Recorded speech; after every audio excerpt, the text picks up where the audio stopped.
어깨도 쫙 펴고 허리도 쫙 펴보고 자 목도 한번 돌려보고 자 의자에서 바르게 앉아서 예배 드리는 거예요. 좋아요. 누가 멋있게 하나님께 예배를 드리는지 보도록 하겠습니다. 오늘도 친구들에게 하나님 말씀 전해주러 온 지원 전도사님이에요.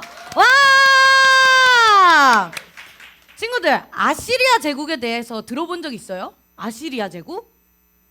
몰라요. 아시리아는 지금 이라크 지역에 있었던 제국이에요. 성경에는 아스루라고 기록이 되어 있어요.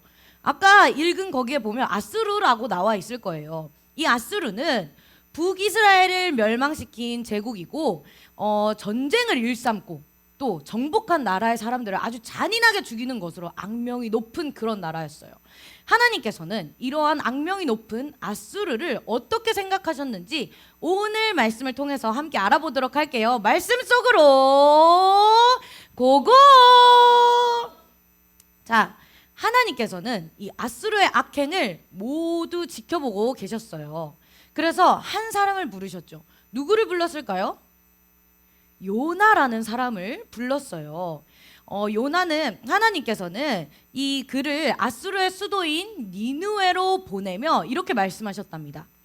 요나야, 너는 저 큰 성읍 니느웨로 가서 그 성읍에 대고 외쳐라. 그들의 죄악이 내 앞에까지 이르렀다. 라고요. 하나님의 말씀을 들은 요나는 길을 떠났어요. 자, 방금 하나님께서 요나에게 어디로 가라고 하셨죠? 요나야, 너는 저 큰 성읍 어디로? 니느웨로 가서 이렇게 전하라고 했어요. 그런데 이상하게도 이 요나는 니느웨로 가지 않고 오히려 반대 방향인 다시스로 향하는 배를 탔습니다. 사실 요나는 자기 나라인 이 이스라엘의 적이자 이스라엘을 끊임없이 괴롭힌 이 아스르의 수도인 니느웨가 멸망하기만을 바랬어요. 하나님이 경고를 듣고 자기가 전해준 하나님의 경고를 듣고 그 사람들이 용서를 구해서 잘못을 뉘우쳐서 용서받으면 안 되잖아요. 요나에게 이 니느웨는 구원받아서도 안 되는 곳이고 구원받을 수도 없는 그런 곳인 거예요. 그래서 하나님의 명령에도 불구하고 이 니느웨로 가지 않고 반대 방향인 이 다시스로 향하는 배를 탄 것이죠. 그러나 하나님께서는 이 다시스로 향하는 이 요나의 걸음을 막으셨어요. 하나님의 계획 가운데 이 요나가 탄 배가 큰 폭풍을 만나게 된 거죠. 이 폭풍이 요나 때문인 것을 알게 된 이 사람들은 이 요나를 어쩔 수 없이 바다에다가 던졌어요. 이때 하나님께서 준비한 아주 큰 물고기가 요나를 꿀꺽하고 삼켰답니다. 요나는 죽었을까요? 안 죽었어요. 요나는 이 물고기의 뱃속에서 3일 동안 기도했어요. 물고기 뱃속이라면 지금 우리가 있는 곳처럼 쾌적하고 좋을까요? 아니죠. 막 답답하고 끈적끈적거리고 아마 숨도 제대로 쉬지 못하는 그런 곳이었을 거예요. 그곳에서 3일 동안 하나님께 기도했고 물고기는 바닷가에서 요나를 토해냈어요. 하나님께서는 요나에게 다시 니느웨로 가라고 말씀하셨고 그렇게 이 많은 일들 우여곡절 끝에 니느웨에 도착하게 되었답니다. 요나는 니느웨 사람들에게 경고를 했어요. 40일이 지나면 니느웨가 무너질 것이에요 라고요. 그런데 이 니느웨는 말이죠, 3일 동안이나 돌아야 할 만큼 아주 큰 성이었는데 이 요나가 아직도 정신을 못 차렸나 봐요. 친구들, 죽을 뻔했는데도 그 고작 하루만 돌면서 이 니느웨 사람들에게 하나님의 경고를 전했어요. 그리고 전도사님의 생각이지만 열심히 전했을까요? 니느웨에? 아니에요. 그 사람들이 듣든지 말든지 40일 뒤면 니느웨가 망할 것이에요, 무너질 것이에요 이러면서 전했겠죠. 자, 왜냐하면 아까도 말했다시피 이 요나는 니느웨가 멸망하기를 바랬기 때문이에요. 하루 동안 어쨌든 이 요나는 이 니느웨에 하나님의 경고의 말씀을 전했어요. 이제 니느웨에는 40일이라는 시간밖에 남지 않은 거예요. 아주 강력한 국력을 지닌 아시리아 제국의 수도로서 역사 속에 아주 길이 남을 것만 같았는데 이제는 40일 뒤면 역사 속 저 뒤편, 기억 저편으로 아예 사라져버릴 거예요. 그런데 어떻게 된 일이죠? 이 하나님의 말씀을 들은 니느웨 사람들이 무슨 소리야, 이렇게 강하고 튼튼한 우리나라가 왜 망해? 라고 반응한 게 아니라 우리가 지금 이렇게 먹고 마실 때가 아닙니다. 우리 하나님께 기도드려요 라고 하면서 자신들의 잘못을 뉘우치기 시작한 거예요. 니느웨 사람들은 고작 하루 동안의 하나님 말씀을 들었는데 음식도 먹지 않고 기도하기 시작했어요. 이렇게 음식을 먹지 않고 기도한 것을 금식이라고 한답니다.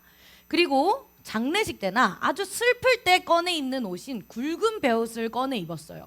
그리고 하나님께 기도하기 시작한 거예요. 이 소식을 들은 니느웨의 왕 역시도 그게 무슨 소리요? 다들 무슨 일을 하는 것이요? 이렇게 한 것이 아니라 왕의 화려한 옷을 벗어 던지고 굵은 베옷을 꺼내 입고 잿더미에 앉아 회개했어요. 그리고 온 나라에 명령을 내렸어요. 니느웨에 있는 모든 사람과 짐승과 그리고 가축까지도 모두 굵은 베옷을 입고 아무것도 먹지 말라. 하나님께 잘못했다고 용서를 빌라. 힘껏 부르짖어라. 지금 나쁜 일을 하고 있다면 멈춰라. 지금이라도 하나님께 회개한다며 하나님께서 용서해 주실 것이다. 노여움을 푸실 것이다. 라고 이렇게 한 거죠. 친구들, 회개라는 건 말이에요, 그냥 하나님 잘못했어요 용서해 주세요 라는 거랑 달라요.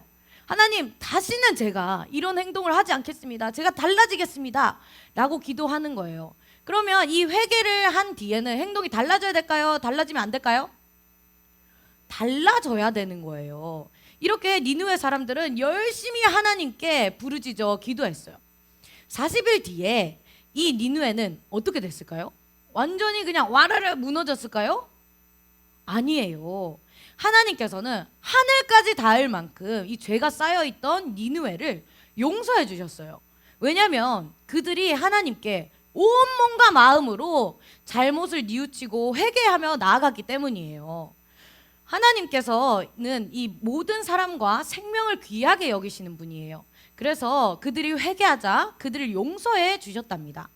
친구들, 우리도 때로는 이 니느웨처럼 죄를 지어요. 친구를 미워하기도 하고, 친구를 욕하기도 하고, 친구를 괴롭히기도 하고, 때로는 거짓말도 하고요. 마음에 나쁜 마음도 품어요. 하지만 우리 하나님께서는 사랑이 많으시고 용서를 베푸시는 분이라는 것을 우리 친구들이 기억하기를 바랍니다. 그래서 우리가 잘못을 하더라도 하나님은 우리가 잘못할 수 있게 잘못을 뉘우칠 수 있게 기회를 주시고 기다려주시는 분이세요.